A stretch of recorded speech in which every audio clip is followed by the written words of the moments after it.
Interesting passage. This idea of being born again, and the Gospel of John is like known for this, where people just constantly misunderstand what Jesus is saying. That's like the whole Gospel of John is just people not getting it. But in all fairness, Jesus does talk kind of confusing. So it's a really fun book to kind of sit down and read and see if you understand it. It's kind of it's what I like to do in my spare time. You guys might be more fun people. But this is always an interesting topic that I kind of want to drive home, especially as we are about to enter into what? Yes? Lent. Easter. Spring break. That's the one I was looking for. Yeah. We're already in Lent. Darn. You would know that if you were at Methodist Church.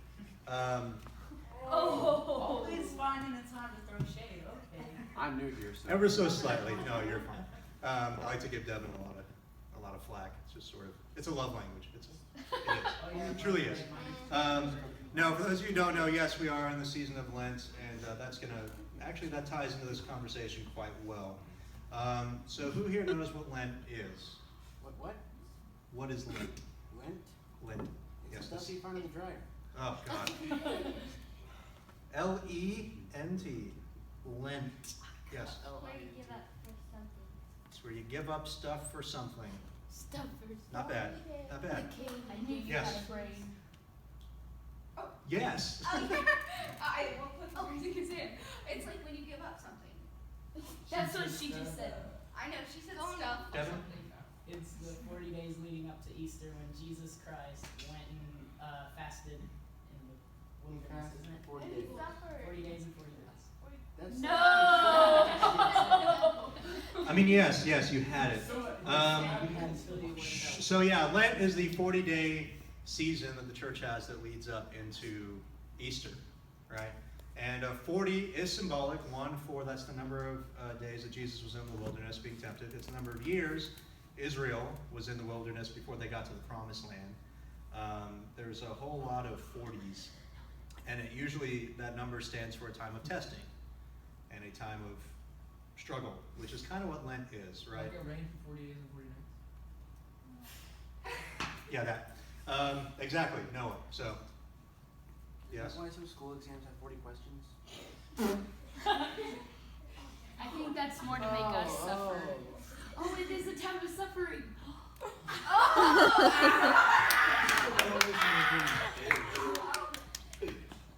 Not bad.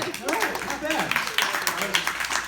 That was some good pondering. Okay, so yes, it's the 40-day season leading up into Easter, and it's a time where Christians devote ourselves. If you were here for our Ash Wednesday service, it's the time where we devote ourselves to reflecting on who we are as people and whether or not we're following the footsteps of Christ. And typically the answer is no, not always.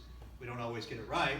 We don't always get it wrong, but we definitely don't always get it right. And Lent is a time to figure out what it is we're not getting right and to try and find a way to get back to denying ourselves in order that we may be the hands and feet of Christ in the world, and that we may bear witness to Christ's love in the world. So some of you might give up, chocolate or sweets or sodas or whatever have you, video games or anything like that. There's been any manner of things that have been given up for 40 days. But the point is all the same.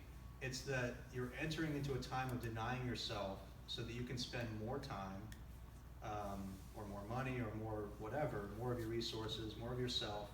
You can spend most of that devoted to seeing where God is at work in your life, seeing who you are in the story of God, and figuring out how to get on the path of eternal life with God and how to continue best in that love, right, for the rest of your life. Lent is not just for 40 days. It's meant to cause changes in us that last our entire lives. And anything we do religiously, whether it's communion or worship or me talking or small groups or any of that stuff, all of that is meant to promote lasting change in your life and my life. It's not just for those moments, right? It's to hopefully make us into disciples in the rest of our lives. And that's what Lent is for.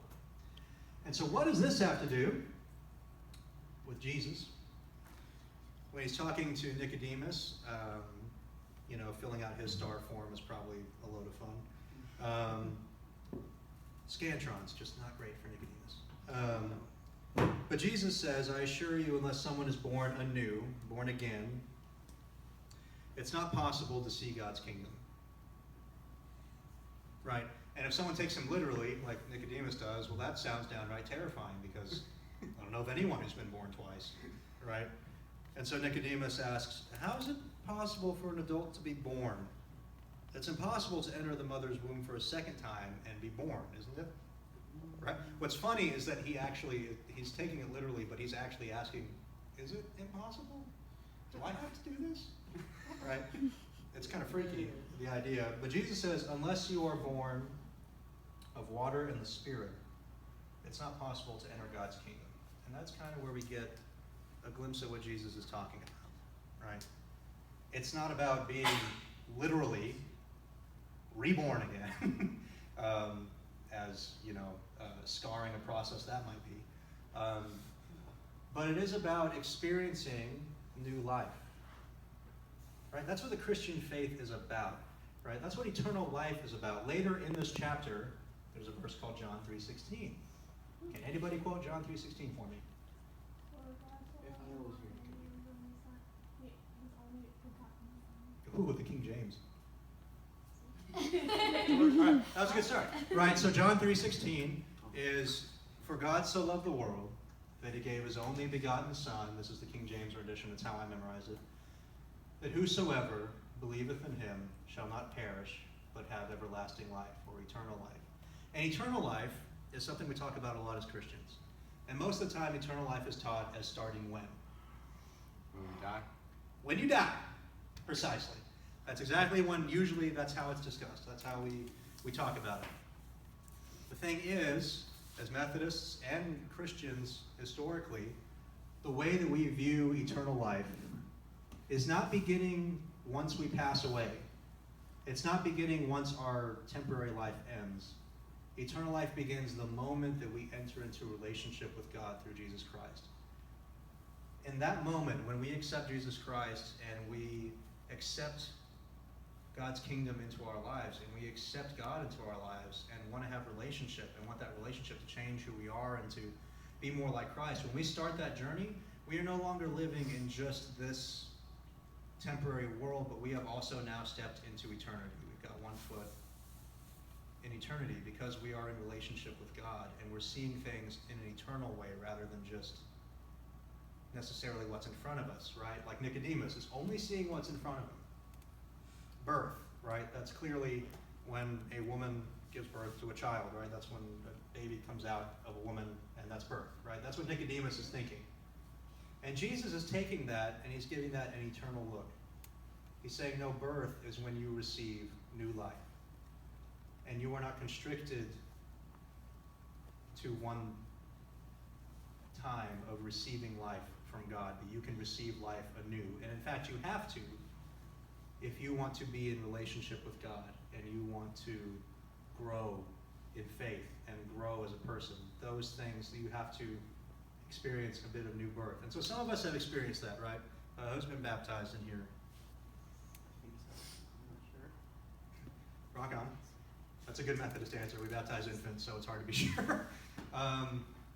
But, whether you're baptized or not, this passage has something to say to each and every single one of us, right? So one person could say, oh man, I haven't been baptized, I can't accept new life, right? And it's like, well, no. Baptism is an outward expression of that new life, but ultimately claiming that new life is something you do in your heart and in your mind and in your life, right? You can be a part of the church without getting baptized. They're not going to be happy I said that. And you can experience eternal life without getting baptized. That's true, right? But baptism is the ritual that we do to show that and to enter into the Christian family. It's important, but if you haven't had that experience or you don't know, it doesn't mean that you're not loved by God and you're not invited to a relationship with God and you can't start that relationship right here, right now, in this very moment. That door is open to you. Now, for those of us who have been baptized, perhaps as children or like me when I was 12, came out of confirmation class, that's when I got my baptism. We could say, all right, cool, nailed it. Born of water and the Spirit. Had the water, hoping the Spirit was there, I'm done. Let's go. Got it. Right, yeah, let's go. And that's not necessarily true either. The ritual, yes, is important, and yes, you've entered into the church and you've made that decision. You've claimed your baptism at some point, hopefully. But that's not a one-time thing. And so as we go into this break, right, the spring break, where some of us are going to be in Mexico, some of us are going to be chilling back here at home, hopefully taking it easy, or doing the obscene amounts of homework they probably assign over breaks nowadays. Yeah.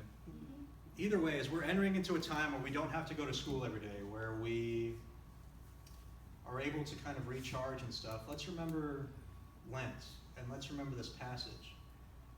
And what I want us to do is to sit down and consider when the last time was that we said to God, yes, I want your grace. I want to be a disciple of Jesus Christ. I want that in my life. I want to live that way. I want to see that change in the world. I want to see that change in myself. Think about the last time that happened. If it hasn't happened, it's never too late, never too early. But what I want us to do is when we think about this passage and being born anew, recognize that there are going to be times in our lives where we need new birth, where we need new life, where we need to spiritually be fed and to consider who we are and to consider who God is and what God is doing in our lives. And to take that step again and again, confirming in our minds and in our hearts and in our lives the fact that we trust in the grace of God as revealed in Jesus Christ. It's never too early. It's never too late. If you've done it before, you can do it again. You can claim the faith. And I encourage you to do that. And as we go through Lent, keep that in your mind. What is it that you need to do in order to grow closer as a disciple to Jesus Christ? What is it you need to pay more attention to? That's what I'll be doing, and hopefully that's what you'll be doing, and hopefully we'll have a good time experiencing new life together.